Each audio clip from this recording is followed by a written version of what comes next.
Alors, je vais voir ici la méthode, voilà, un repère, qui est la méthode polaire. La méthode de polaire pour se repérer dans un plan. Se repérer dans un plan. Et donc, bien sûr, qui dit repère dit équation. Donc, vous allez avoir des repères, enfin des équations polaires, puisqu'on a un repère polaire.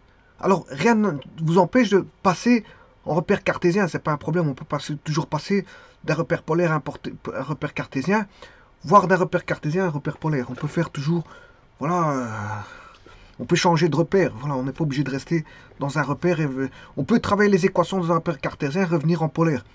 Bon, on peut, voilà, du moment que vous avez, maintenant si on vous instruit, voilà, une certaine forme de directive en disant, vous devez rester toujours en polaire, pour le traitement, ben, il faut suivre la directive.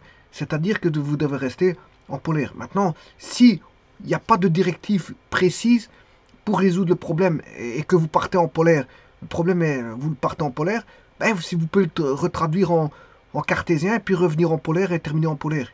Pourquoi pas? Pour autant qu'il n'y ait pas de directive. Si on vous dit de rester en polaire, ben, il faut rester en polaire de A à Z. Donc vous ne pouvez pas changer de repère. Donc il faut suivre les directives. Donc les traitements sont en fonction aussi des directives, des instructions qui sont données à la base dans les énoncés. Hein. Bon, un énoncé, il faut répondre correctement par rapport aux directives, aux instructions qui sont énoncées dans l'énoncé, justement. Dans l'énoncé. Donc c'est pour ça que il faut toujours suivre les directives. Toujours suivre les directives. Et donc, si vous devez rester en polaire, ben, vous devez vous arranger à rester en polaire. C'est comme ça. Voilà. Alors, le tout, c'est de savoir, bon, que contient le polaire et comment on fait face, voilà, dans un premier temps, parce que quand je dis dans un premier temps, il y a des choses basiques à savoir, et c'est ce que moi ici je montrais les choses basiques à savoir. Et puis bien sûr, par rapport à des énoncés, tout n'est pas forcément basique, notamment des énoncés, on peut avoir des niveaux de difficulté de tous les niveaux, facile, très facile, voilà, difficile, très difficile, hyper difficile et compliqué, très compliqué, je veux dire, qui vous seront, je veux dire, en dehors de vos limites, de vos capacités. Bon, ça c'est normal parce que, ouais, je veux dire, tout le monde n'a pas la science infuse, tout le monde ne connaît pas tout sur tout, hein, c'est comme ça. Mais il y a toujours des exercices qui sont, je veux dire, qui peuvent vous rester à la gorge parce que, je veux dire, voilà, ils vous paraissent compliqués. Alors, ce qui est compliqué pour certains n'est pas compliqué pour d'autres. Ce qui est simple pour certains n'est pas simple pour d'autres. Voilà. Donc, chacun sa vue d'esprit, chacun sa, voilà, chacun sa vue d'esprit par rapport à la difficulté. Bon, ça dépend. La difficulté, le niveau de difficulté dépend d'une personne à l'autre. Bon, maintenant, on pourrait bien sûr éliminer ces niveaux de difficulté. Il faut bien sûr avoir les connaissances des principes de base, qui sont les théorèmes à connaître par cœur, etc. Voilà, si on ne connaît pas sa matière, c'est normal qu'on puisse voir une certaine forme de difficulté, voilà, qui peut apparaître parce qu'on n'a pas les outils.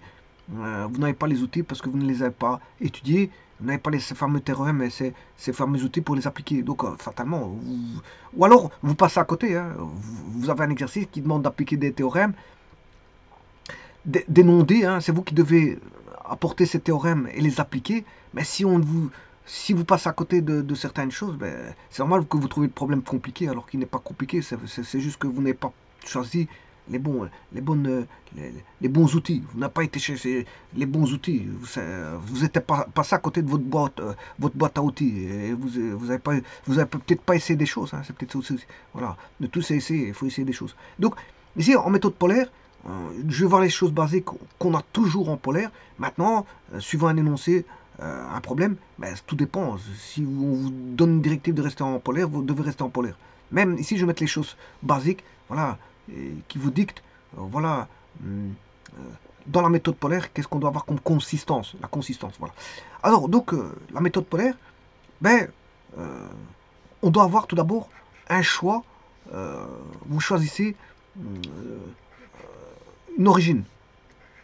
Alors une origine, on a toujours, hein, bon, il faut vous fixer une origine oh, dans le plan. Alors ici, moi je suis dans le plan. Hein. Voilà, je suis dans le plan, je suis pas dans l'espace. Hein. Je suis dans un plan pi. Alors bien sûr, ici, j'aurais dû commencer par la base. Soit un plan pi. Hein. Un plan, voilà, un plan euclidien, on va dire un plan euclidien dans lequel vous allez travailler. Et vous placez dans ce plan pi on va dire, une origine qui est un point O. Voilà, une origine qui est un point O. Bien sûr, un point O de ce plan pi. Voilà. Et d'un vecteur, on va dire, qui est une base E1. Attention qu'il n'y en a qu'une seule, hein, il n'y en a pas deux. Voilà, une base. Bien sûr, une base, vous aurez compris, non nulle, parce que c'est une base. Voilà. Dont les représentants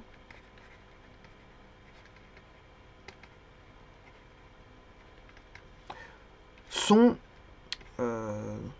parallèles à pi. C'est-à-dire que bon, vous pouvez reprendre des représentants, hein, pour autant qu'ils sont parallèles à pi. Voilà. C'est-à-dire que si vous êtes dans l'espace, on va prendre un plan, voilà, deux plans. Voilà, un plan pi et un plan pi prime. Alors là, bien sûr, vous avez le plan pi. Et là, vous avez le plan pi prime. Pi est parallèle à pi prime. Alors, un vecteur de OE1, un vecteur avec une origine OE1, vous pouvez reprendre un présentant, voilà, d'ici. C'est toujours 1, hein, j'ai pas changé la base. Maintenant, ce qui a changé, peut-être, c'est l'origine, elle n'est plus. Je peux l'appeler O'. Mais E1, la base n'a pas changé, parce que c'est toujours la même base. Simplement, c'est un représentant, voilà, voilà c'est un représentant de E1. Alors, tout vecteur parallèle est de même base, voilà, au second ici. Là, bien sûr, O' E1 appartient à pi', au second E1 appartient à pi'. Voilà, ici, ils sont représentants parce qu'ils ont même base ici. Hein. Donc, si je vais mettre ceci comme ça, un instant. Voilà. Donc, il est dans le plan du haut. Ils sont parallèles. Donc, ici je vais le mettre parallèle. Voilà. Et donc, changer quelques petites choses.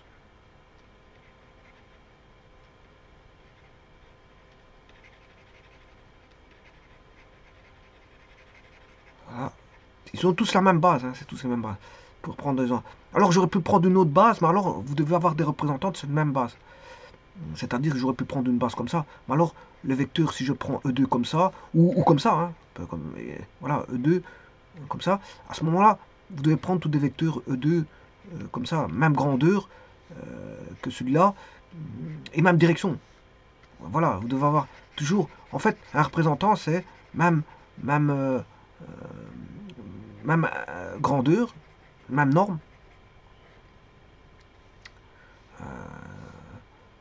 et même direction, et même sens. Même sens. Donc, tous les représentants, c'est tous les vecteurs qui, voilà, qui ont qui est le même vecteur, mais il peut être ailleurs. Voilà. Donc ici, j'ai choisi de prendre un vecteur E1. Bon, j'aurais pu prendre un vecteur E2 beaucoup plus grand. Un vecteur E1 beaucoup plus grand. Voilà. Mais alors, il faut respecter, comme je vous dis, si vous le prenez comme ça, l'autre il doit être comme ça. Voilà, tous les représentants seront... Voilà. Alors, je peux prendre un autre pi, prends plan pi seconde. Mais pi seconde doit être parallèle à pi. Et je peux prendre voilà, tant que c'est parallèle, je peux prendre des représentants d'où je veux. Et les ramener, bien sûr, sur le plan pi. Maintenant, ce qu'on ne peut pas avoir, bien sûr, vous aurez compris, c'est quelque chose de non parallèle. Par exemple, ceci, voilà, ce vecteur-là, 1, je ne peux pas le prendre. Pourquoi? Parce que, bah, ici, 1 n'appartient pas à pi. 1 n'appartient pas à pi. Je mets un vecteur qui, dans l'espace, qui fait un angle avec alpha par rapport au plan pi 1. Voilà, donc ici, il y a un angle alpha. Donc ça, je ne peux pas le prendre. Voilà, vous pouvez prendre des plans. Tant que les plans restent parallèles, mais je peux aller chercher des représentants au E1 appartenant à pi', au second E1 appartenant à pi', au tierce E1 appartenant à pi second, mais pour autant qu'ils soient parallèles. Voilà. Et donc c'est ça. Alors, quand je dis ça, je dis, bah, il faut une origine, d'accord, voilà, je prends un point O de plan pi, et un vecteur E1, bien sûr non nul pour que ce soit une base, parce que sinon ça va annuler toutes les valeurs. Si je fais voilà, une base nulle, si j'aurais quelque chose, voilà, K ou K est le vecteur nul, ben, tout le nombre que je multiplie par K va annuler, donc ça va rien ramener, on va ramener tout à 0. Tout va être absorbé. Hein. Vous allez faire 5 fois K, ben, 5 fois K, ben, ça fait le vecteur nul. 6 fois K, ça fera le vecteur nul. Donc à quoi bon, je veux dire, jouer avec des nombres qui vont vous ramener à 0. Il n'y a pas d'intérêt à ça. Hein. Je veux dire, vous ramenez tout est absorbé, tout est on va dire, aspiré. Vous prenez un nombre, tout retombe vers le 0. Tout est aspiré. Bon, il n'y a pas d'intérêt à ça. C'est pas ça une base. Hein. Voilà. Je rappelle qu'une base, c'est une partie libre et pas une partie libre. Partie libre et génératrice. Elle est génératrice, elle est libre. Voilà. Donc c'est ça une base. Une base, c'est ça. Alors on peut avoir des bases à une dimension, deux dimensions, trois dimensions, voire n dimensions. Voilà. Voilà. Donc là, on joue avec plusieurs vecteurs de base. Si vous êtes à n dimension, on a des bases voilà, avec n vecteurs dedans. Alors, mais ici, moi, je suis dans le plan. Donc, dans le plan, si vous mettez un repère cartésien, au plus, vous avez une base E1, E2. Hein, voilà. Si vous êtes en 3 dimensions, ben, on aura E1, E2, E3. Si vous êtes à la 4e dimension, ben, vous aurez E1, E2, E3, E4. Si vous êtes à la 5e dimension, c'est E1, E2, E3, E4, E5, et ainsi de suite. Mais ici, bon, je suis... Alors, à une dimension, c'est E1. Vous avez besoin que de E1. Voilà. Bon, mais ici, le repère polaire, attention que il a besoin, pour repérer une coordonnée dans le plan, il faut deux choses. Hein. Il faut deux choses. Ça ne suffit pas. Hein. Le fait de mettre O1, ça ne suffit pas. Voilà. Maintenant, une fois que j'ai créé le O et E1, c'est pas suffisant. Hein. Là, j'ai un vecteur E1, j'ai une situation où se trouve voilà, le vecteur de base qui est lié voilà, à un point O du plan pi. Voilà, et je lui adjoins, je veux dire, un vecteur de base qui va permettre voilà, de me mettre 2 fois E2, 2 fois E1. Alors, 2 fois E1, ce sera là. Alors, le vecteur 2 fois E1, il est là. 3 fois E1, ben, il sera là. C'est un vecteur qui fait tout ça. Là, on a 3 fois 1. Et on peut, comme son nom l'indique, engendrer, puisque la base va permettre d'engendrer n'importe quel vecteur du plan ici, parce qu'on est dans le plan. Il va permettre d'engendrer. Mais ça ne suffit pas. Pourquoi ça ne suffit pas? Parce qu'en fait, justement, la méthode polaire nécessite bien sûr une origine, je l'ai dit, d'un vecteur de base non nul, bien sûr, je l'ai dit, mais surtout d'un angle, d'un sens de rotation. Il faut d'un sens de rotation. Voilà. Qu'est-ce qui va roter? Ben, c'est le représentant.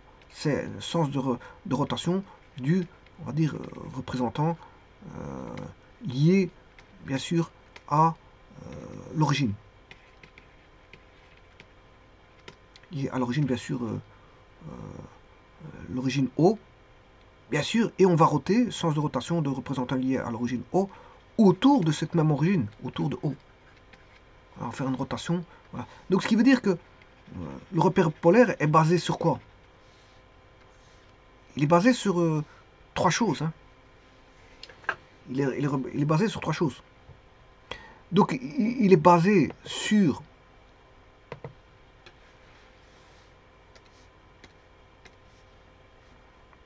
alors un repère polaire, ben, c'est O. On a besoin d'une origine, d'un vecteur de base, et bien sûr vous aurez compris, voilà, d'une rotation θ, voilà, ou oméga, ou psi, ou phi, ou peu importe comment vous appelez, je veux dire l'angle de rotation. L'angle de rotation. Voilà. Voilà. L'angle de rotation, je ne sais pas comment vous l'appelez. Alors, il y a une particularité ici. Ceci, ça va engendrer un vecteur. Voilà. Parce que si vous faites... Supposons que je veux... Regardez bien. Ici. Je mets une origine. d'origine, je mets un point P ici. Le point P, il est là. Alors, comment, avec une rotation, atteindre P? Ben, je peux tourner dans le sens comme ceci ou dans l'autre sens. Bon, je vais faire la plus petite rotation. Donc, je vais aller dans le sens des aiguilles inverses de la montre. Donc, des sens anti-horlogique. SAH. Je vais aller dans le sens anti-horlogique. Sens anti-horlogique de rotation. C'est une rotation, bien sûr, rotation d'angle θ, voilà, et de centre O. Voilà, c'est ma rotation. Donc on va en faire une rotation. C'est simplement une rotation. Alors, maintenant, la direction. La direction du point P peut être donnée par justement la rotation. Je tourne. Donc, le fait de tourner comme ça, le θ, ici j'ai tourné d'un angle θ, me donne uniquement la direction. Et ben, voilà, θ informe sur la direction, voilà, de la droite OP. La direction de la droite OP. Elle informe uniquement, voilà, sur la direction de la droite OP. Mais elle n'informe pas où est le point P exactement. On connaît voilà, la direction de OP, voilà, où se trouve la... mais il y a une infinité, je veux dire, de positions de P. Donc, ça ne suffit pas. Vous aurez compris que c'est là que le E1 va venir aider. Le E1, il est là. Donc, j'ai fait tourner E1. Voilà. Alors, le P ici, ben, il vaut... C'est un vecteur qui est OP. Voilà, c'est le vecteur OP. Ben, le vecteur OP vaut K fois E1. En général, ce cas, on l'appelle ρ. C'est ρ. Voilà. Ça, c'est un vecteur position. Il donne la position du point P. Vecteur position. Il donne la position du vecteur du point P par rapport à l'origine. Mais maintenant, une fois que vous écrivez ρ 1, ben, vous aurez compris que la norme de OP, c'est la norme de K1. Voilà, et j'ai dit que ici, je l'appelais non pas K, mais ρ 1. Voilà, ce qui fait la norme de ρ fois la norme de E1. Et donc la norme de ρ, ben, c'est ρ. La norme de E1, ça fait 1. Donc ça fait ρ. Qu'est-ce que c'est que ce ρ-là? C'est ce qu'on appelle le rayon vecteur. Voilà, c'est le rayon vecteur. C'est le rayon vecteur qui va vous donner, je veux dire, l'endroit exact où se trouve. Ayant la direction, il me faut deux données. Hein. Il me faut la direction et un rayon vecteur. Et avec une direction et un rayon vecteur, donc deux paramètres. Hein, voilà, c'est comme en cartésien, il faut deux paramètres, x et y. Hein, voilà. Il faut toujours deux paramètres. Voilà, ici j'ai besoin de deux paramètres. Et donc, les deux paramètres, ben, vous aurez compris que c'est l'angle θ et le rayon vecteur ρ. Et là, le point P, je peux le situer par rapport à un rayon vecteur et un angle θ. Alors sur GeoGebra, on met un point virgule, hein, d'office, hein, voilà. Pour les coordonnées. Ça, c'est ce qu'on appelle le point P donné par une coordonnée polaire. Par une coordonnée polaire. Et donc, vous voyez qu'on a un triplet qui est OE1 et bien sûr une rotation, un angle de rotation. Bien sûr, l'angle de rotation donné avec un sens de rotation, parce que vous savez très bien que les rotations, on peut avoir des rotations positives ou des rotations négatives, donc on a un sens de rotation. Donc, il faut tenir compte du sens de rotation. C'est à vous à voir, bon, par rapport aux instructions qui sont données, ou si vous êtes libre de choisir le sens de rotation. Bon, mais généralement, qu'est-ce qu'on fait? On choisit la rotation vers, le sens. Vous gardez toujours le même sens. Voilà, soit vous travaillez en sens anti-horaire, ou soit vous travaillez en sens horaire. Maintenant, pour des besoins, on va chercher l'angle plus court, hein, l'arc. L'angle ou l'arc, soit vous travaillez en angle, en degrés, ou soit vous travaillez en arc. Généralement, on travaille en arc, c'est en radian. On travaille en radian. Donc, vous allez chercher soit l'arc le plus court, ou soit c'est vous qui voyez. C'est vous qui voyez. Donc, dans les problèmes, c'est vous qui posez, je veux dire, la donne pour, je veux dire, alors, quand on résout un problème, quel est le but du problème? C'est de le résoudre, ça c'est de 1. Ça, de facto, c'est de le résoudre. Mais le problème, c'est que, bon, si on a un examen, la vision n'est pas la même chose, parce qu'un examen, il faut aller vite. S'il y a plusieurs exercices, si vous avez 5-6 exercices, ben, vous devez aller vite pour essayer de faire un maximum d'exercices pour avoir vos points. Ce qui compte dans un examen, c'est de réussir l'examen. C'est pas, je veux dire, de tergiverser et de commencer à faire ce qu'on veut. Voilà. C'est de réaliser efficacement un maximum d'exercices. Si vous les faites tous, tant mieux. Et si tous ils sont tous bons, c'est encore mieux, parce que là, vous aurez des très bons points. Très bon point, voilà. C'est ce qui va faire que quelqu'un a réussi avec brio, c'est qu'il a tout fait avec une efficacité totale, c'est-à-dire avec une vitesse et un rendement et une vitesse et une efficacité, je veux dire, à tous les points de vue. Donc à ce moment-là, il fait tous les exercices et il les fait très bien tous, et donc il a un excellent voilà, voilà des excellents points. Maintenant, ça c'est dans le but d'un examen. Un examen, il faut aller vite et rapidement pour faire les exercices. Et rapidement et bien. Voilà, il faut bien les faire et rapidement. Maintenant, c'est pas donné à tout le monde parce que je veux dire, bon, généralement, les exercices, il y en a beaucoup. Le timing, il est, parfois on bloque sur un exercice. Et qu'est-ce qui se passe? Ben, je veux dire, on prend beaucoup de temps pour l'exercice alors qu'on en a encore 4 à faire, alors qu'on est au premier. Mais le premier semble bon. Bien que vous êtes dedans, il semble bon. Donc vous le traitez correctement. Mais le problème, c'est que vous n'avez pas le temps de faire les 4 autres. Le problème, il est là. Voilà, il est là. Mais maintenant, c'est grave, parce que si vous en faites qu'un, ça ne suffit pas pour réussir votre examen. Parce que si vous avez 5 exercices, le but de la manœuvre, c'est de regarder quels sont les exercices qui valent le plus de points. Et c'est de traiter cela. Mais généralement, celles qui valent le plus de points, il faut faire attention s'ils ne sont pas compliqués. Parce que s'ils sont compliqués et que vous allez vers les difficultés, ben, vous allez vous emberlificoter et vous perdre du temps. Voilà, et donc, il y a toujours moyen de faire des exercices qui sont plus simples et qui rapportent des points. Voilà, mais maintenant, peut-être pas suffisamment de points. Et donc, il faut aller voir d'abord ceux qui rapportent des points et qui vous semblent possibles. Et là, à ce moment-là, voilà. Donc, la logique de faire un examen, c'est de le faire vite et bien. Mais maintenant, si vous faites un exercice en aparté, en devoir ou etc., vous prenez votre temps qu'il vous faut et vous choisissez la méthode de résolution. Donc, s'il n'y a pas d'instruction donnée, vous choisissez votre méthode de résolution. Voilà. Qui doit être normalement, on essaie qu'elle soit la plus simple possible. Voilà. Donc, on va essayer de trouver voilà, des astuces pour que voilà, la résolution qui est demandée, bon, d'un problème demandé, hein, on vous demande, il y a un énoncé avec, voilà, des demandes. Eh bien, la recherche doit se faire de la manière la plus simple. Maintenant, si vous avez le temps, vous prenez voilà, votre chemin qui vous convient, même si c'est trop long, on s'en fout, parce que vous n'êtes pas un examen. La donne d'un examen, voilà, sauf si vous êtes chez vous, vous devez aller dormir, ça c'est autre chose. Alors, à ce moment, il faut vite faire l'exercice, essayer de trouver de simplicité pour l'avoir terminé, comme ça vous pouvez aller dormir et aller bien dormir pour vous réveiller le lendemain au matin. Voilà, on va dire ça comme ça. Mais maintenant, si vous n'êtes pas tenu à un timing, bah, vous prenez l'exercice, vous le faites voilà, à votre guise, à votre aise, et quel que soit le niveau voilà, de votre chemin appris, qu'il soit facile, difficile ou très difficile, peu importe, du moment que vous aboutissez au résultat, c'est le principal. Maintenant, un examen, c'est autre chose. La vision est tout autre. La vision, c'est qu'il faut faire un maximum d'exercices pour avoir un maximum de points. Voilà, donc on essaie de grappiller des points, récupérer des points au maximum, là où on peut. Voilà, et parfois, on commence un exercice, mais on se dit, bon, on n'aurait pas commencé cet exercice-là. Donc, c'est, je veux dire, aléatoire.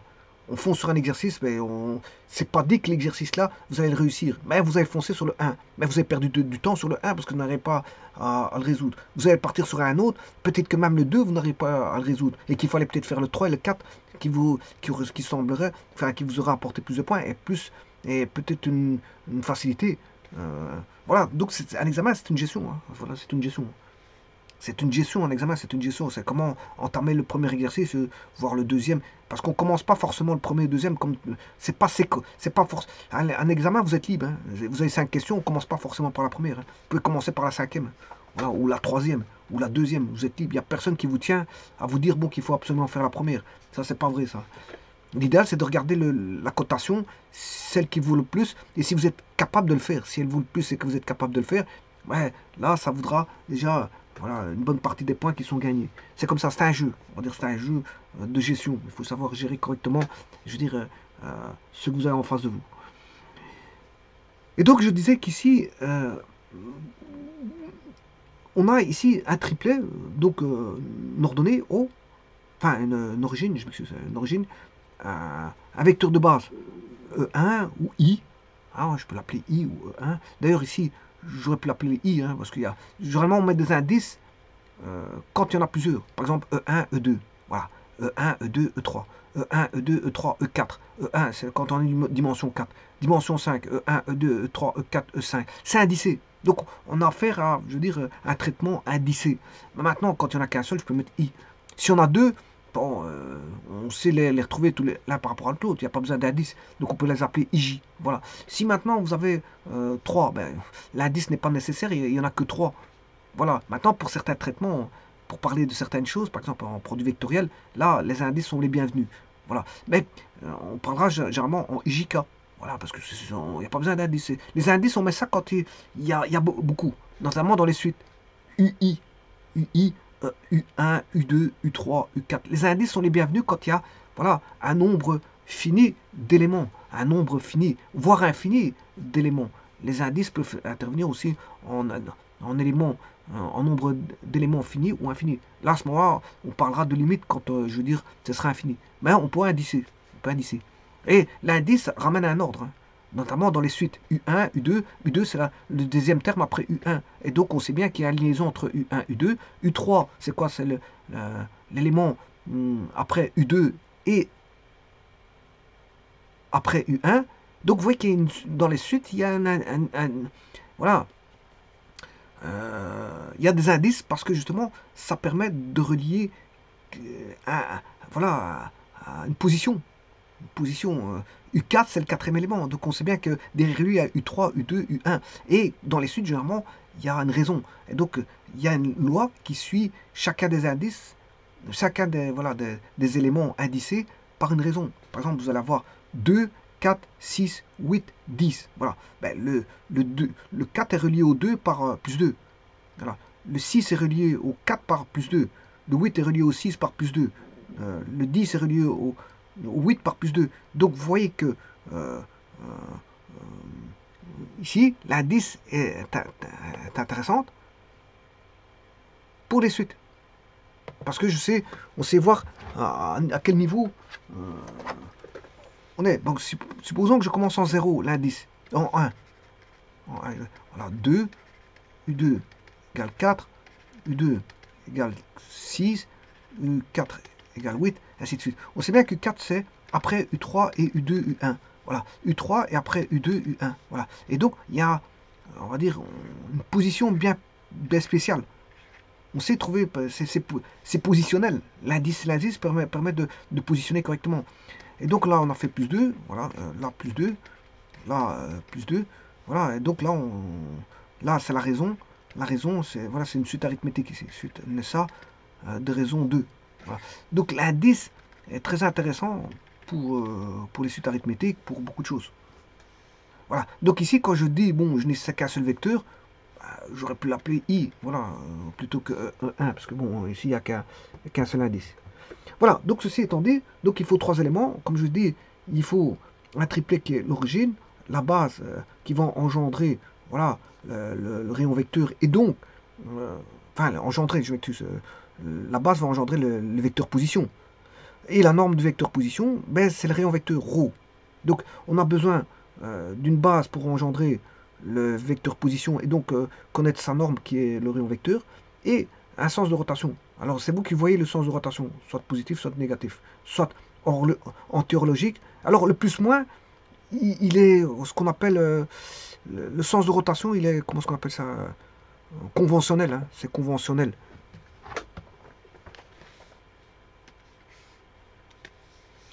Voilà, si vous dites que le plus c'est par là, et le moins par là, vous avez le droit. Maintenant, si vous dites que le moins il est par là, voilà, le plus il est par là, c'est vous qui voyez. Maintenant, dans les mathématiques, certains vont vous dire que le sens positif, il est par là, il est nulle part ailleurs. Voilà, enfin ça c'est, il y a des démarches positives qui vont vous instruire que là, le sens positif est le sens, on va dire, anti-horlogique. Anti-horlogique. Voilà, par là c'est le sens horlogique. Alors certains, là vous devez suivre, hein, parce qu'il n'est pas question que dans une classe, il y en a qui fassent un sens positif dans le sens antérologique et un autre du négatif dans le sens antérologique. Pourquoi? Parce que dans une classe, on essaie d'harmoniser. Tout le monde doit harmoniser son sens. Alors on dira, soit le sens antérologique c'est positif, ou le sens horlogique et positif. Ça, c'est bon le professeur qui verra avec les élèves. Il va conventionner suivant, je veux dire, ce qui est décrit dans en conventionnel pour tout le monde, qui devient du standard. Hein, conventionnel pour tout le monde, ça devient du standard. Voilà, ça devient du standard, c'est-à-dire que tout le monde va utiliser, par exemple, le sens antirologique positif, comme en trigonométrie. Vous mettez un cercle trigonométrique de rayon 1, à ce moment-là, les arcs positifs, ben, ils sont par là. Les arcs positifs, si vous mettez voilà, 45 degrés, voilà, 45 degrés, c'est ça. Alors, bien sûr, ce sera A, O, B. A, là, on a affaire à l'angle AOB. Voilà, l'angle AOB. Alors, l'angle AOB est différent de l'angle BOA. Et justement, parce il y en a un, si je prends AOB, ben, je rappelle qu'un angle, c'est, voilà, on a un sommet de deux demi-droites qui se coupent, enfin, on a deux demi-droites qui se coupent en un sommet, voilà, le sommet ici c'est O, et l'écartement qu'il existe en unité d'angle, voire en unité d'arc qui existe entre ces deux-là, ben, je veux dire, c'est ce qu'on appelle l'arc silant radian, l'arc il est là, voilà, ou l'angle s'il est en degré. Voilà. Et donc, là, l'écartement, mesuré en degrés ou en radian, en arc ou en angle, alors il existe bien sûr une relation entre les arcs et les angles. Hein. Voilà. Il existe une relation trigonométrique ou géométrique entre les arcs et les angles. Et faisant ça, A, O, A, O, B, c'est l'écartement de 45 degrés.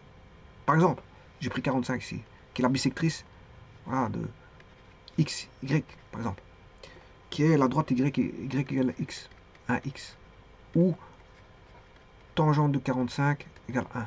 Ici, c'est la tangente de 45. Maintenant, ici, si je dis l'angle BOA, c'est plus la même chose. C'est moins 45. Donc là, ce sera plus 45 plus 45. Par contre, l'autre, c'est moins 45. Donc, vous voyez que les angles sont conventionnels. Mais on a attribué en trigonométrie l'angle positif de sens, je veux dire, antérologique. Et pour les rotations, il faut définir un angle antérologique qui est, généralement, on le définit positif dans le même sens que la trigonométrie. Mais certains professeurs font différemment. Donc, ça veut dire que un axe, si je prends un axe XY, ben là, il y a deux coordonnées, il y a X et Y. Dans un axe X, Y, on a, une coordonnée d'un point, P, voilà. Bon, un point P, peut-être, voilà, la coordonnée peut être positive, en X, ou négative en Y. En X, je m'excuse, en X. Positif en X ou négatif en X. Donc là, c'est nul, là, c'est positif en X, là, c'est négatif en X. Maintenant, comme on a un couple de points, un point P donné par XY, donc il faut que je m'intéresse aussi à Y. Ben, là, le Y peut être positif, le Y peut être nul, voilà, mais le Y peut être positif. Négatif, je m'excuse. Négatif ici. Voilà, donc vous voyez que c'est signé. C'est signé. Les mathématiques sont beaucoup signées. Si vous faites 3 plus moins 4, ce qui fait que vous aurez compris 3 moins 4, ben ça fait moins 1. Les mathématiques, c'est signé. Voilà. Si vous prenez voilà, 0 ici, 1, 2, 3, 4, je prends 3 ici, par rapport à l'origine, 3, mais je soustrais 4, je soustrais 1, 2, 3, ben je vais retomber sur les négatifs. Donc vous voyez que en XY c'est signé, mais pour les angles aussi c'est signé. Donc si vous voulez un sens de rotation, voilà, un sens de rotation, il peut être aussi bien donné en sens positif ou négatif, et ça c'est conventionnel parce que certains permettent le moins comme ça, le moins en horlogique, le moins et le plus comme ça. Bon, comme je dis, ça c'est il y a des conventions là-dessus, chacun prend ses conventions, et c'est vous qui voyez. Comme j'ai dit dans un examen, c'est vous qui voyez. Le tout, c'est qu'il faut dire quel est le sens positif. Si vous prenez, voilà, dans un examen, vous faites en dehors que le professeur de ce qu'il a appliqué en classe, il apprenait un peu positif comme ça, ben, vous avez le droit de dire, écoute, moi je prends le négatif par là, mais je le mentionne. Sens antirologique, sens horlogique, négatif. Sens antirologique, positif. Mais généralement, les élèves n'aiment pas d'aller à l'encontre de ce qu'ils ont vu au cours.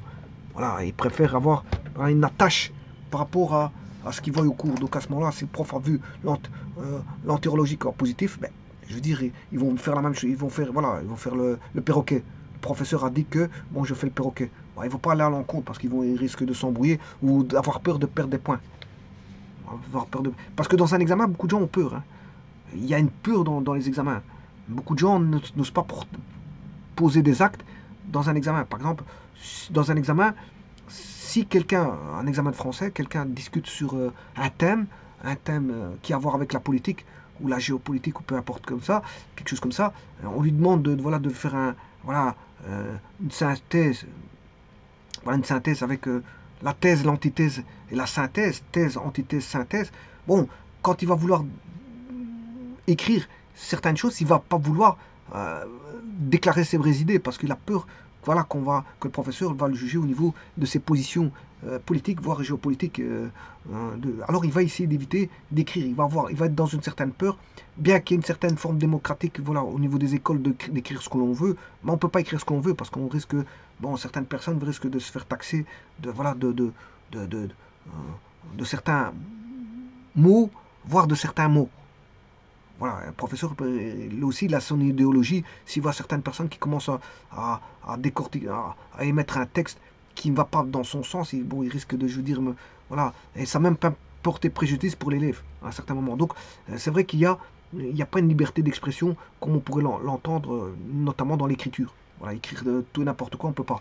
Voilà, c'est comme ça.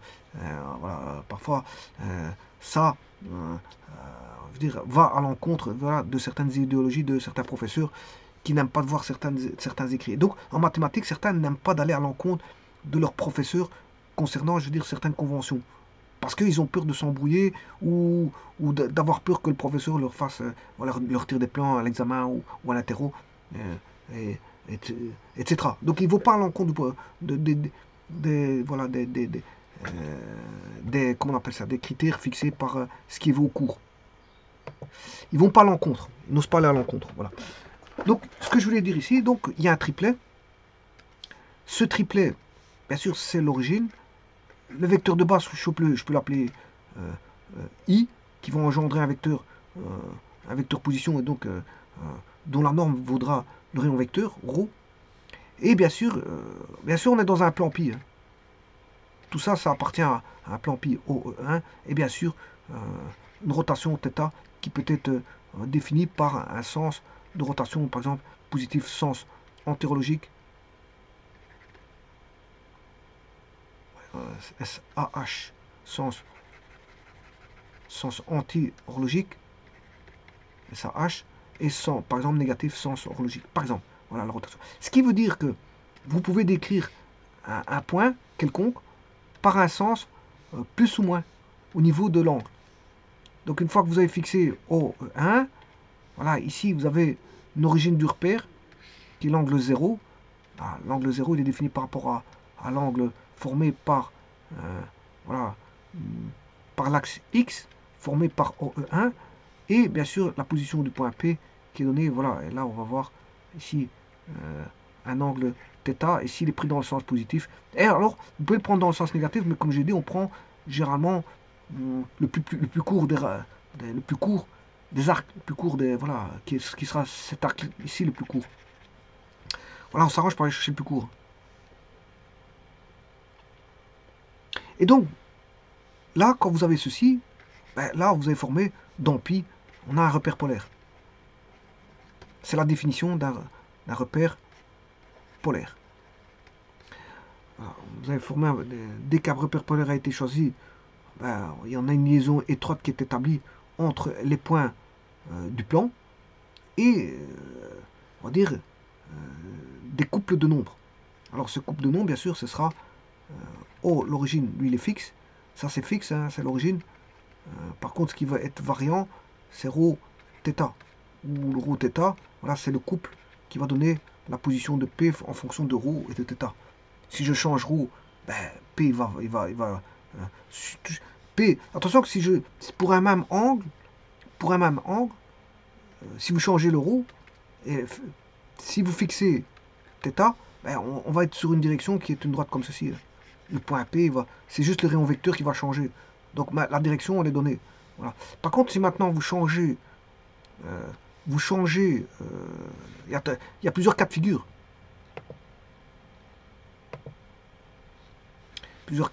Alors, donc on a le triplet, O fixe, E1 vecteur de base, et θ, voilà, l'angle de rotation par rapport au centre O, d'angle θ. Alors θ donné positivement avec un sens de rotation donné. Alors, bien sûr, ici, on aura un vecteur position qui va en découler, voilà, qui vaut ρ fois E1, ça c'est le vecteur position, voilà, et ρ qui est le rayon vecteur, ρ c'est le rayon vecteur, qui est la norme de Vp. La norme de Vp va donner le rayon vecteur, voilà, rayon vecteur, et ça c'est le vecteur position. Alors, je disais que si on a O, ça c'est bien sûr dans un plan pi, O, ρ, θ, voilà, on peut définir un point P par une coordonnée ρ, θ. Alors, si, on va dire, si ρ varie et θ fixe, ça veut dire, comme je l'ai dit, là, vous avez un θ qui donne une direction, et ça veut dire que le point P peut être où vous voulez, sur cette direction donnée. Voilà. Maintenant, si ρ est fixe et θ varie, là vous avez un cercle. On va décrire un cercle. Le ρ étant le rayon. Vous faites, voilà, une rotation. Alors à ce moment, si vous allez de 0 à 2π, voilà, c'est-à-dire que l'angle, on va aller de 0 à 2π, vous faites une rotation. On a un cercle.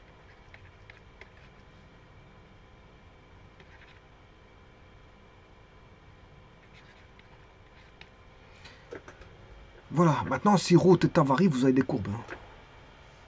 Si ρ, θ varie, vous avez des courbes.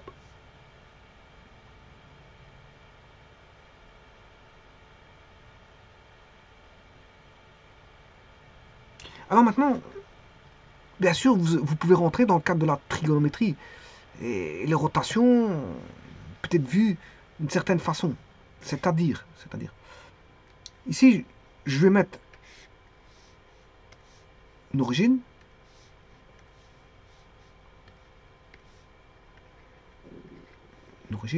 Je vais mettre un vecteur de base. Alors, je vais mettre un point M quelque part. Ici. Et un angle. Là, j'ai fait tourner de θ. Voilà, j'ai fait tourner de θ. Alors, bien sûr, le haut, c'est ce qu'on appelle le pôle. Hein. L'origine, c'est ce qu'on appelle le pôle. Attention à ça, parce que dans des exercices, souvent, ils parlent de pôle. Le pôle, c'est l'origine. Alors, beaucoup de gens se disent, qu'est-ce que c'est que le pôle? Ils parlent d'un pôle, je ne vois pas où qu'il est, ce point-là. Le pôle, c'est tout simplement l'origine. Et parfois, ça peut perturber, parce que, je veux dire, les gens, ils cherchent le pôle. Voilà, il y a un exercice qui est compliqué, par exemple. Il est compliqué, on vous donne un énoncé, il est compliqué, on vous parle de pôle. Le pôle, rien que le mot pôle, il vous perturbe. C'est-à-dire, vous ne savez déjà pas ce que c'est pour pouvoir résoudre le problème. Parfois, le pôle, c'est quoi? C'est juste l'origine. Alors maintenant, l'axe engendré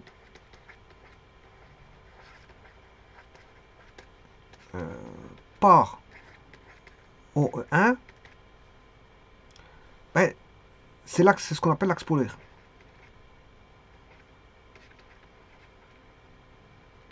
Donc OE1, ici, l'axe polaire, il est ici.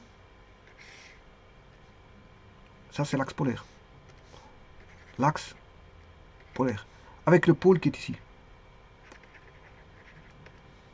Voilà, on a l'axe polaire et le pôle. L'axe polaire et le pôle. Et alors maintenant, si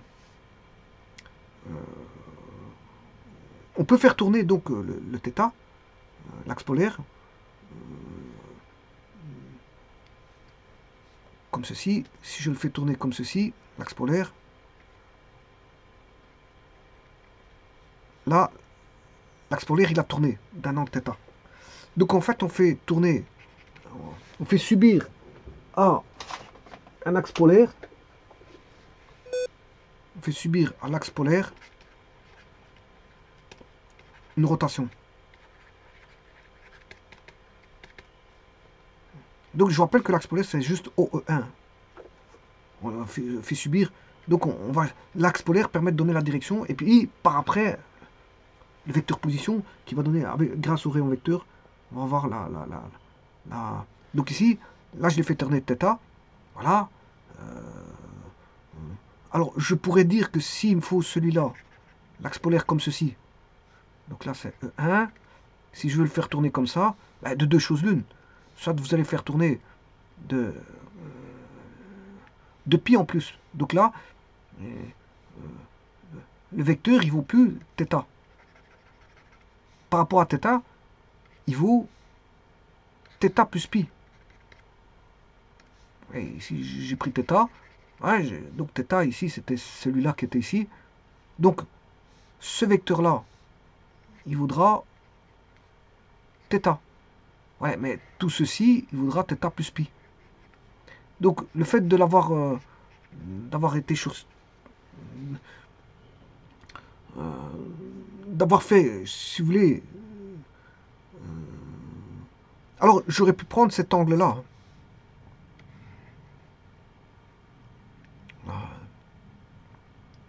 J'aurais pu prendre cet angle-là en négatif. Donc là, l'axe polaire, on peut faire tourner comme on veut pour aller chercher un point. Et donc le tout, c'est il doit venir se poser sur la droite OM pour avoir la direction du point.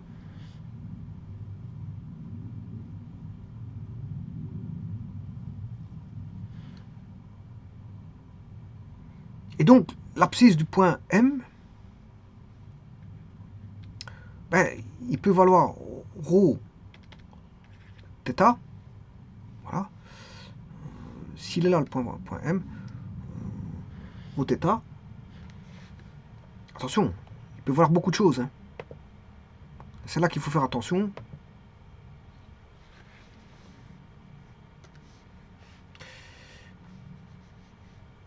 L'axe polaire, je le définis ici. O, qui est le pôle, E1. L'axe polaire, je vais le faire tourner. Supposons que le point M soit là.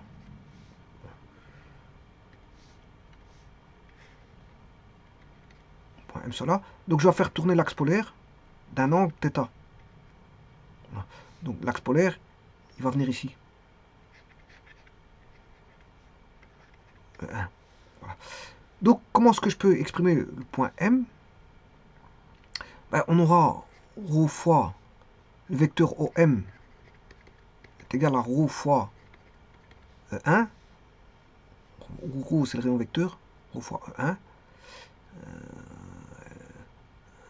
Voilà. Mais EM a tourné. J'ai tourné l'axe polaire. J'ai tourné l'axe polaire d'un angle θ. Donc je dois faire ρ θ. Voilà. Et donc le point M vaudra ρ θ. Donc c'est le couple. Pour exprimer donc la position d'un point M, ben, j'ai besoin de deux paramètres. Deux paramètres qui forment un couple. C'est-à-dire j'ai besoin et du rayon vecteur et de la rotation. Et la rotation, avec bien sûr un sens conventionnel de rotation par rapport à l'origine. Alors maintenant, toujours ce même point M, ben, je peux faire une rotation comme ceci. De cette fois-ci, l'axe polaire vaudra pi plus θ. Voilà. Là, j'aurai E1. Donc, que voudra ce même point M qui est ici? Ce même point M peut valoir, je travaille avec voilà, E1 en vert, donc le vecteur OM vaut moins ρ. Je vous rappelle que le ρ est toujours positif, hein, parce que c'est une norme. Ça c'est positif toujours. Donc c'est moins ρ fois E1. Donc on aura ici moins ρ θ plus pi. Voilà, moins ρ θ plus pi. C'est aussi le point M. Voilà, l'axe polaire cette fois-ci, j'ai pas utilisé le bleu ici, l'accent bleu, l'axe polaire ici. Je l'ai fait tourner non pas de θ, mais je l'ai fait tourner de θ plus pi. Voilà, j'ai fait tourner le vecteur E1, non pas de θ, mais de θ plus pi. Donc, en d'autres termes, si vous voulez, ici, j'aurais pu écrire ça en bleu.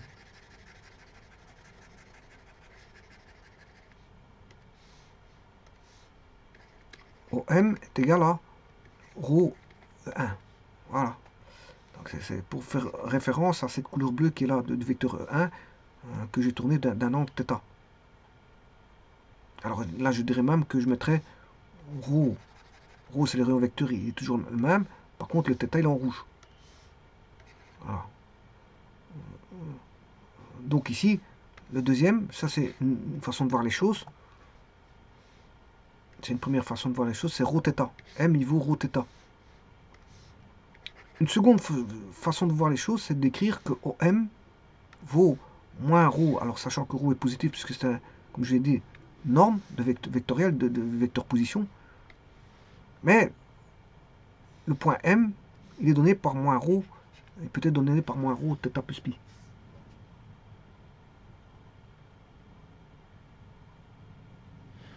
Alors, le M, il peut être aussi donné par ρ θ plus 2 capi. Comme en trigonométrie. Donc c'est quelque chose de cyclique. Quelque chose qui revient toujours au même point. Donc on a affaire ici avec les congruences. Les congruences, ça revient toujours au même point. M, pour autant que vous faites plus de capi. Bien sûr, avec K appartenant à Z. Maintenant, pour l'autre, j'aurais pu écrire aussi la même chose. Le point M vaut moins ρ, point virgule, θ, plus de capi. Voilà, si j'avais pris ce repère-là. Bon, celui-ci, si je reprends ce repère-là à 2 capi près, l'autre, je reprends à 2 capi près, voilà, avec K appartenant à Z.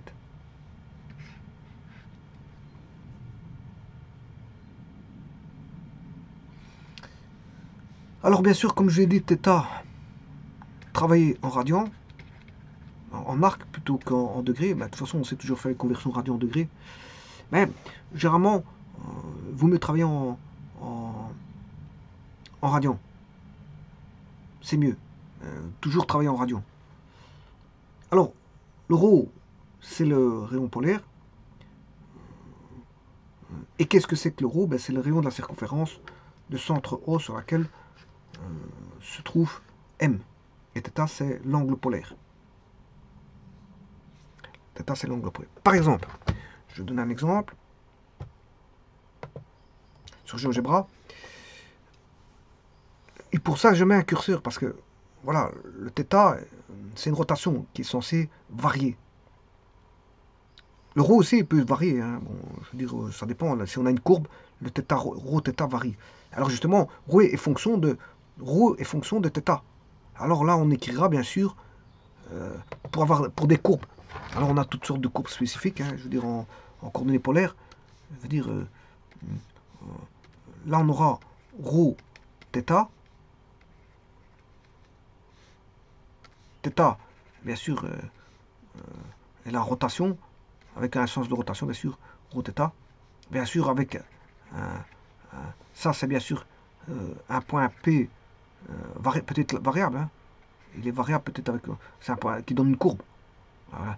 Donc à ce moment-là, on aura ρ est une fonction de θ, point virgule, θ. Voilà, là on aura P de θ, fonction de θ. Alors parfois aussi on peut avoir des domaines. Hein. Alors, on peut avoir des domaines, aussi bien pour θ que pour ρ.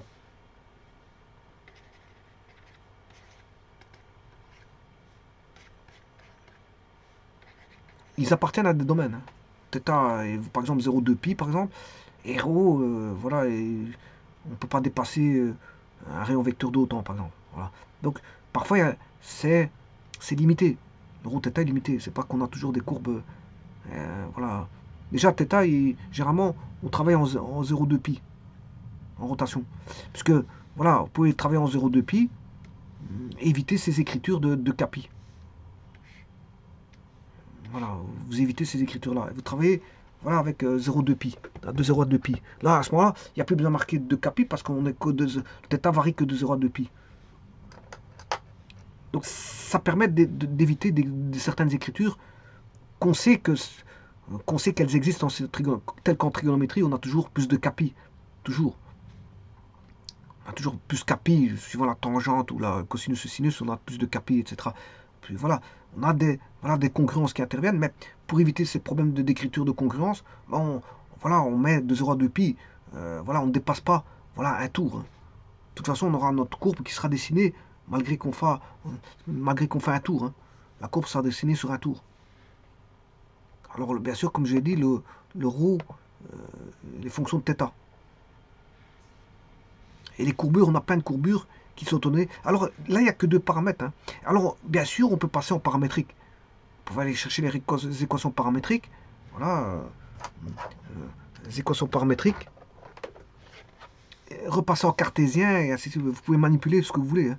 C'est-à-dire, par exemple, vous avez y est égal, x est égal à f de t, où t est le paramètre, y est égal à g de t, avec t qui est le paramètre, et t appartient à un domaine défini. Voilà, on a un domaine défini. Donc là, vous pouvez passer des équations paramétriques au polaire, hein, paramétriques au polaire, voire remettre tout en cartésien, retravailler bien sûr du paramétrique au cartésien, et du cartésien, on peut travailler en polaire. Ouais, donc, je veux dire, tout est ouvert. Hein. Maintenant, si vous devez rester absolument réfléchir tout en polaire, il n'est pas question de ramener ni du cartésien ni du paramétrique. Hein.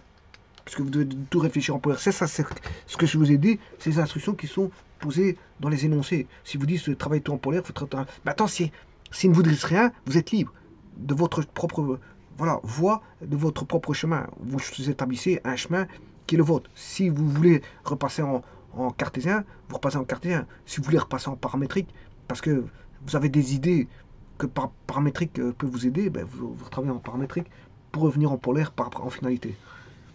Donc on peut faire des changements de repères comme ça, paramétrique, polaire, paramétrique, repolaire. Comme ça je trouve la réponse en polaire. Ou polaire, paramétrique, cartésien, cartésien, je traite en cartésien, voilà, et puis je reviens en polaire. Et comme ça j'ai la réponse en polaire. Et voilà, vous êtes libre. Maintenant, vous êtes libre tant qu'il n'y a pas de, je veux dire, vous êtes libre tant qu'il n'y a pas d'instruction qui vous est donnée. Parce que là, si on vous dit, comme je dis encore une fois, je répète, si vous devez travailler en polaire, vous devez rester en polaire. Point. Vous ne pouvez pas faire des échappatoires vers d'autres endroits, vers d'autres systèmes d'axes. Voilà. Et donc vers d'autres systèmes d'équations. L'équation polaire, paramétrique ou cartésienne. Si on vous dit traitez tout en cartésien, toutes les équations doivent être polaires.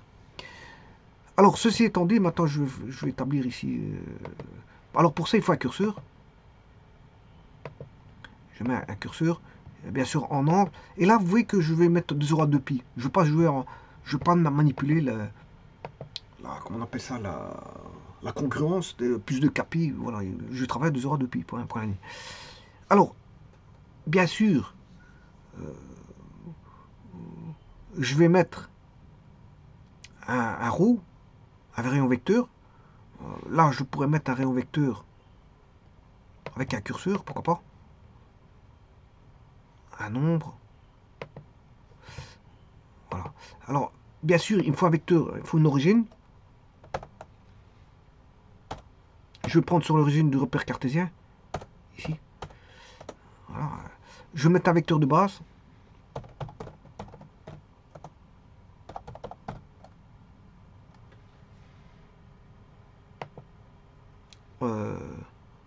Axe X. Voilà, ça c'est mon vecteur E1 si vous voulez. C'est mon vecteur E1.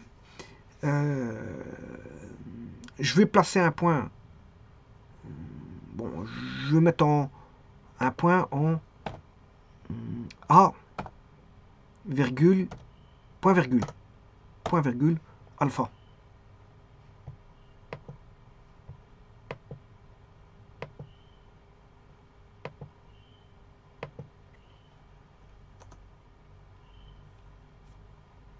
Alors, j'ai complètement raté mon coup. Donc, A, point virgule, alpha. Voilà, c'est ce point-là. Alors, bien sûr, je peux montrer, bon, si je peux mettre deux, hein. Je vais mettre le point rayon vecteur, il fait... Alors, avant toute chose, l'axe polaire, bien sûr, vous l'avez vu, c'est OU, dans ce cas-ci, pas OE1, mais je l'ai mis OU. Je vais faire une rotation de du vecteur U, virgule, l'angle, c'est alpha.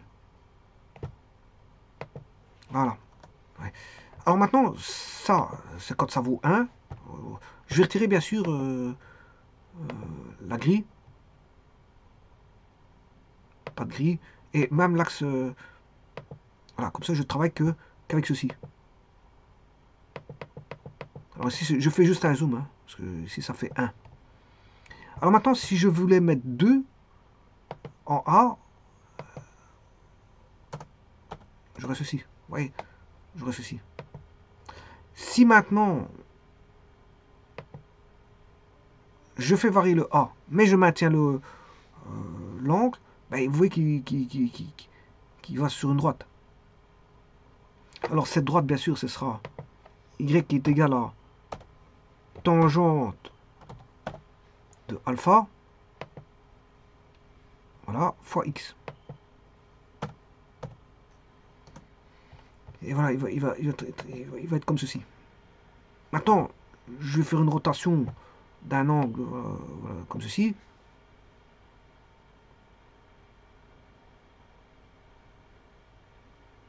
Ah, je fais une rotation comme ceci. Et ainsi de suite. Donc l'axe polaire, je fais une rotation de l'axe polaire. C'est juste une rotation. Simplement avec un rayon vecteur en plus. Et qui va donner la position du point A. Voilà.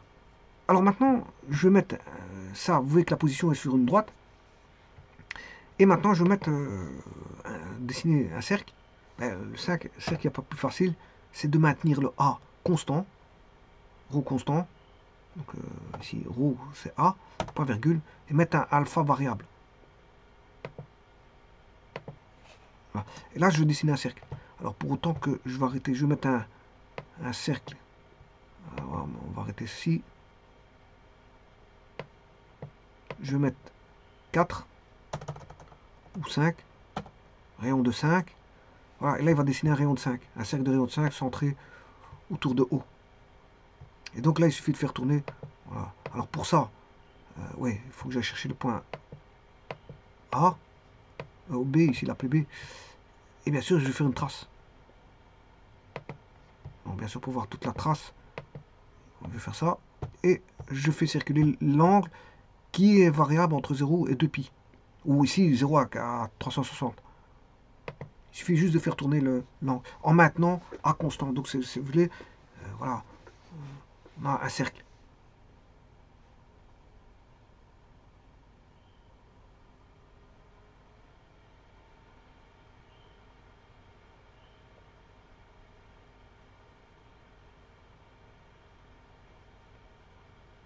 Alors maintenant, je vais mettre une fonction, comme je vous ai dit tout à l'heure. Donc, ce que je vais faire, je prends...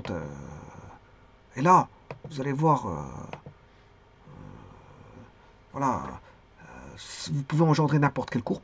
Il suffit juste d'écrire f de θ, par exemple. Et là, je vais faire toute une panoplie de choses. On va arrêter ceci. Je vais écrire que A Ici, c'est 3 sinus d'alpha. Donc ça veut dire que le A vaut 3 sinus d'alpha. C'est juste ça. Voilà. Je fais varier l'angle. Petit instant.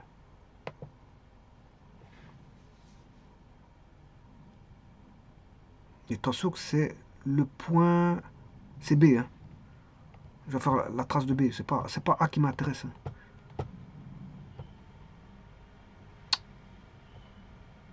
Je vais arrêter ça. C'est pas le cercle qui m'intéresse. C'est pas ça qui m'intéresse. C'est le point B. Hein. C'est la trace de B qui m'intéresse. Voilà. Et donc là...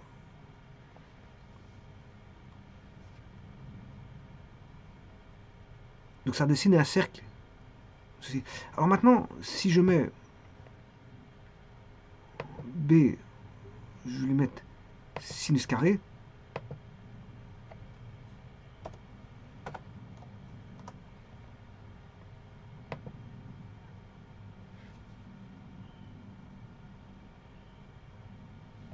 Alors voilà, ça c'est un sinus carré.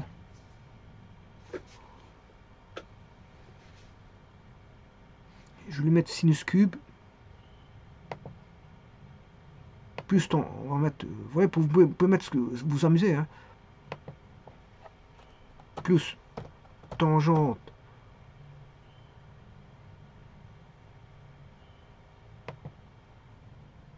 alpha divisé par 3.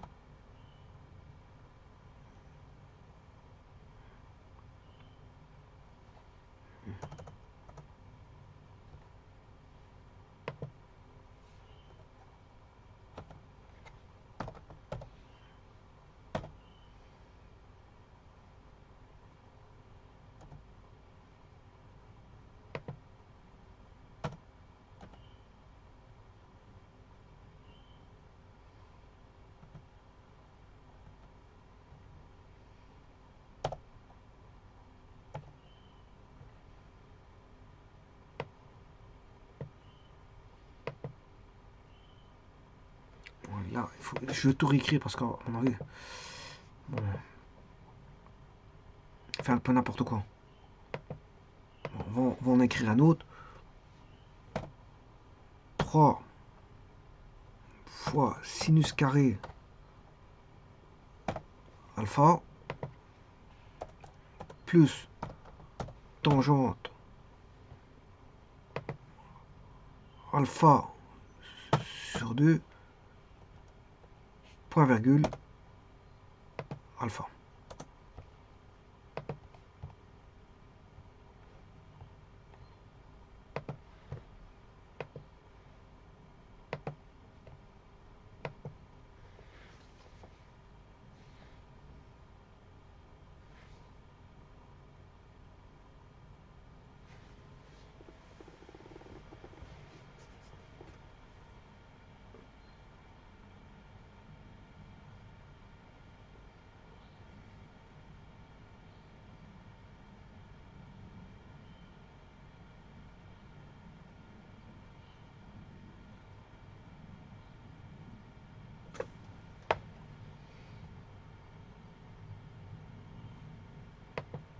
Et vous pouvez vous amuser, hein, vous tapez n'importe quoi. Dupliquer la saisie, voilà, je prends exponentielle de alpha.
Alors sinus hyperbolique alors, de alpha moins 4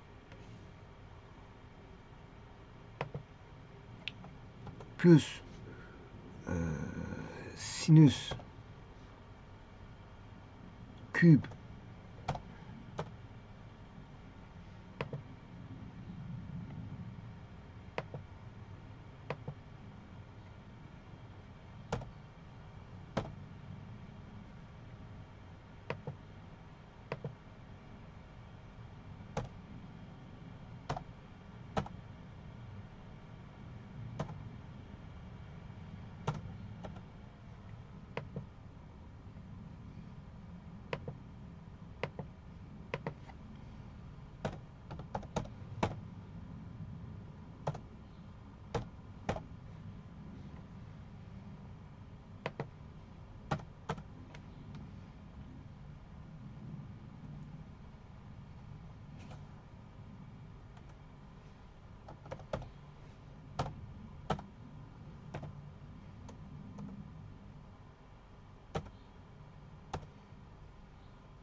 donc ça je vais l'intégrer juste dans le B.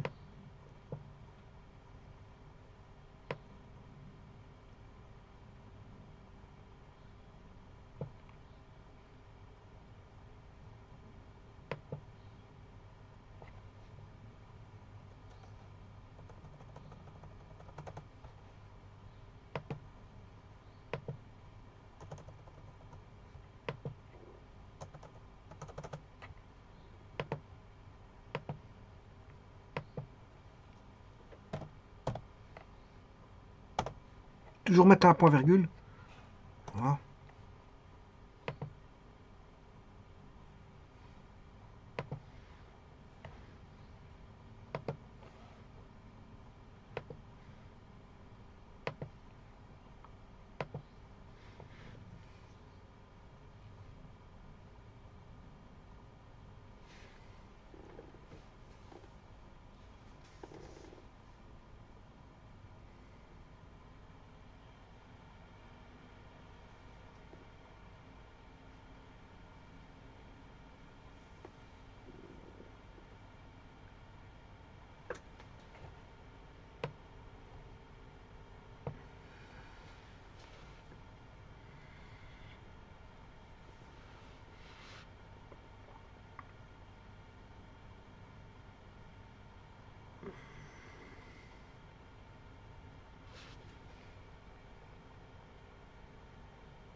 Voilà, et donc vous pouvez dessiner ce que vous voulez.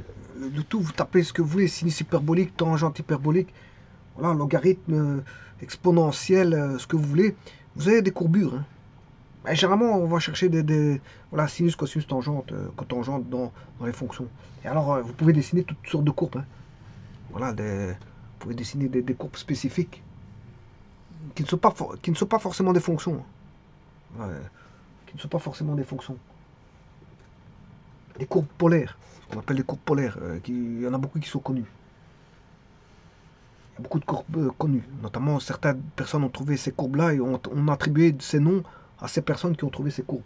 En premier, ils ont trouvé en premier ces courbes, donc on leur a attribué le nom à ces gens-là. Ah, c'est savant, parce que c'était souvent des savants. Ouais, voilà. Par exemple, il y a la courbe de la cardioïde, le limaçon de Pascal, et ainsi de suite. Il y a plein de courbes voilà, explicites par rapport à des personnes qui ont trouvé ces courbes. Je vous remercie.